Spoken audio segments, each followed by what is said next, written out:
I promised you a while back that I would talk about the MSR Xpedition helmet that I used for a lot of different vids. So here it is. Keep in mind this is post high side, and if you look at all this wear, you'll kind of understand why I don't think of that accident as being all that big. You can see some of the scoring along here. Look on that. You can see some there. That was probably the main impact. There's some here. I forget how I landed. I remember landing on my head, but I don't... Oh, was it on the right? I was always thinking I landed on the left. Felt like I did anyways. So you'll see a lot of this. This red stuff is stuff that I put on my own. That's 3M tape. I like doing this. I do it on both sides like this. I kind of give it a pattern that you can see from the rear and identify in case I'm riding in formation with someone at night. That way they can tell which way I'm looking. I like, you know, how nothing fancy you'll see on his. He's got stripes on that. It kind of lets me know if like there are deer or something where we're out in the middle of nowhere. You'll see his head kind of pop to the side and I'm like, hey, something over there is worth noting.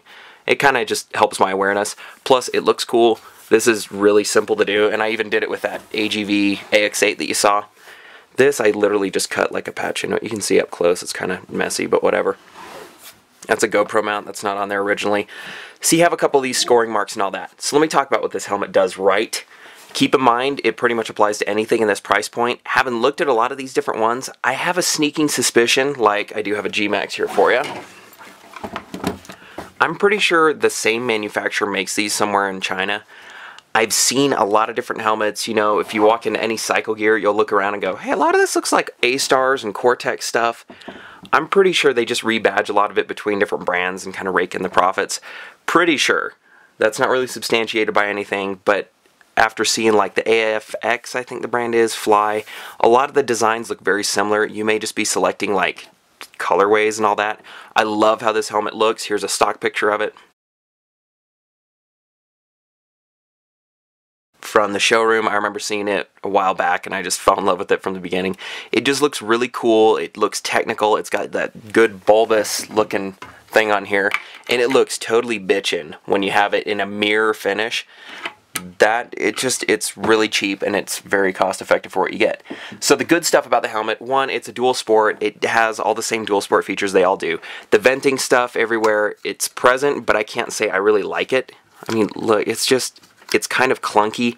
These are one of the better operating ones. You have the vents up here. You have some vents in the rear controlled by this one, slat one. That's, luckily the top stuff is fairly easy to control and manipulate. I can't say that about the front though. The front is pretty much impossible to open and close when you're at speed. I don't know, sometimes you push it in and pull on it, you kind of work it free. That's in the open position. I did take out the breath deflector. It kind of came up like that. It was getting in the way when I was riding with goggles a lot. And then it's easy to close. You kind of have to, it's just not one of those things you want to dick around with at speed. It's kind of tough. Again, I paid, I think, $107 for this helmet at the time. You can usually get it for about $125 in that region. The interior lining and all that, fairly comfortable. It vents pretty well. I will say there's something about this helmet that after I rode it in the dirt once, there was something, I don't know how it happened. That's probably why I took out the breath deflector too. This entire area in here, cool as this faux carbon stuff is, it holds dirt. And I can't figure out how because it's fairly slick. But every time you wear it after that, it will just smell like dirt and sand and all that stuff. Not very pleasant if you're using it all the time to commute to. Aside from that, the liner, you really can't fault it. It's a cheaper price point. It's kind of this rougher stuff. This catches beard hairs like a mofo. If you have like, you know, a 1-2 day stubble, it's going to just pull on them during a ride. So you kind of learn to either ignore that or start shaving a bit. Whereas if you look in this G-Max, you'll kind of notice it has more of that microfiber feel to it. It doesn't feel a whole lot different. It looks like it should. It should be a lot slicker. This is better. And if you look on this, that's a lot easier to operate. This is windier if you use comm systems though for some reason. Everyone can seem to hear me a lot better in this than I can hear them in these. We ran these as our dual sport ones for a while. This is what an Unfancy and Suspect use. Hey look, it's that plastic running gear that you have on the AGV Horizon and it seems to have broken in this case. Isn't that surprising? Granted, this one costs probably a third of what that other one does, so it's more forgivable here. So that's great. You have plenty of space for goggles, especially once you take that out. I've lost it. Keep in mind, I was going to throw this thing away after the wreck. I couldn't really find a good use for it. This is not the Shield I crashed in. I guess we already tossed it. I crashed in my silver one, and it kind of got scratched up all along the side. I will say in a wreck, that one ripped straight off and exposed my eyes. So whoever in the AGV vid was talking about these screws being plastic so it would rip off for protection, you're totally right. It does rip straight off your face, and I'm not sure how protective that was, because having some sand in your eyes during a wreck does not feel that great. It doesn't lock either. I've noticed Icon has that cool lock system on there.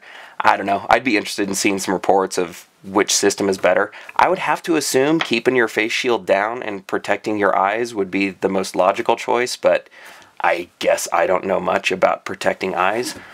The things that do suck about that system here, you have this kind of rotating thing, not a big deal.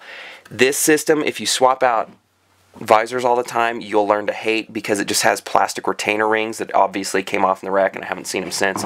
They're exactly the same kind of plastic. You have to clip this thing and it pops right out. Then you move it in and out.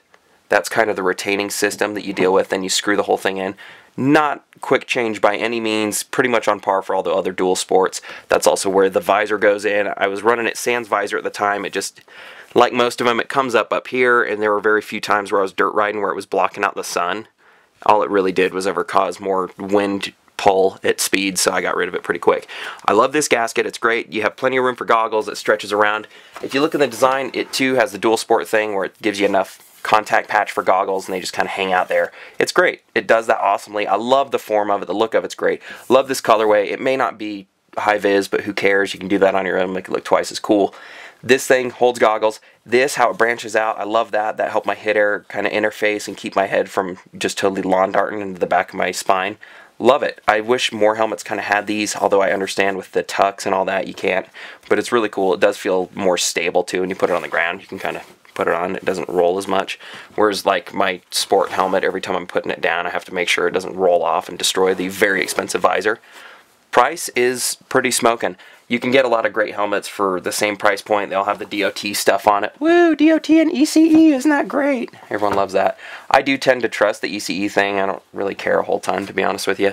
Most of them are good. It's a helmet. It does its job. I wish I could just title this Post-Crash Report MSR. 1, not a big crash. 2, it's a helmet. I mean, I'm here, I'm walking around, I'm living. I can't say what really would happen with different helmets. I doubt there would be much of a story if something did. But the visor price on it is absolutely smoking. I'm inclined to say, from memory, that the clear visor costs about $14. Pretty awesome.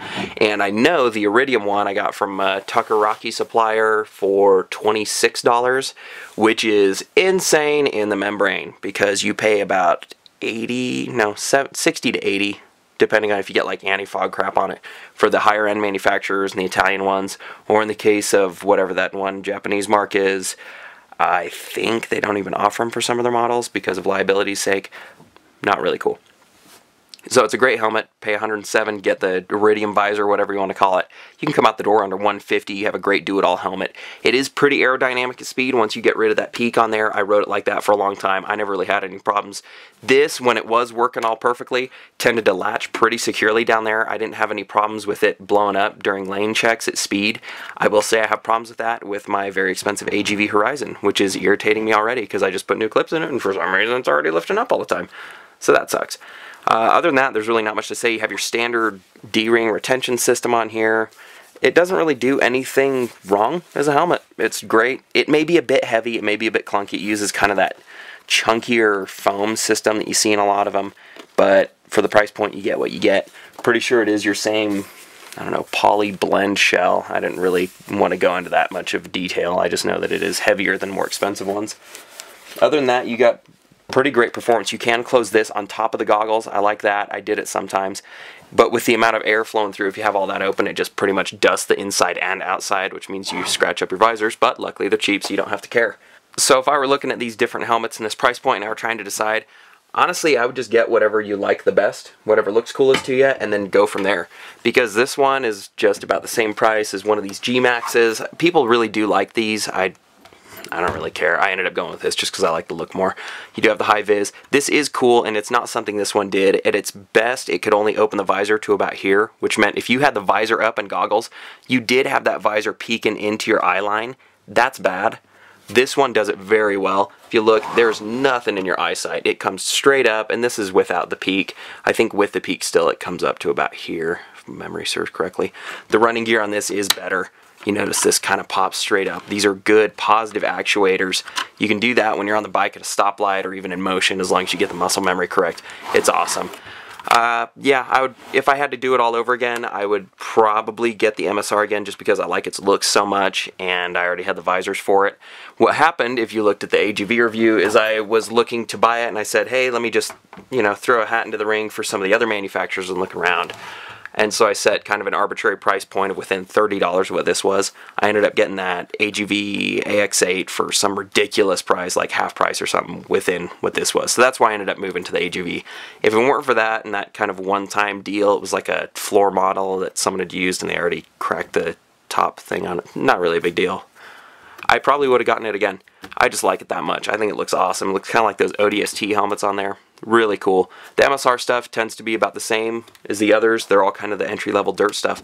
But you can't really go wrong. So number rating, I don't know why anyone cares. I would probably give it a 7. It's not great on the weight. This is an XL. It's not, it doesn't do anything perfectly, but for the price point, it does it well enough that it's forgiven all of its sins. So there you go. That's the MSR Xpedition. Check it out. It's everywhere. I'm sure like Revzilla and stuff. You can probably pick it up on a good clearance. I paid $107. I think retail is about $125. So yeah, thanks for watching. That's the MSR. See ya.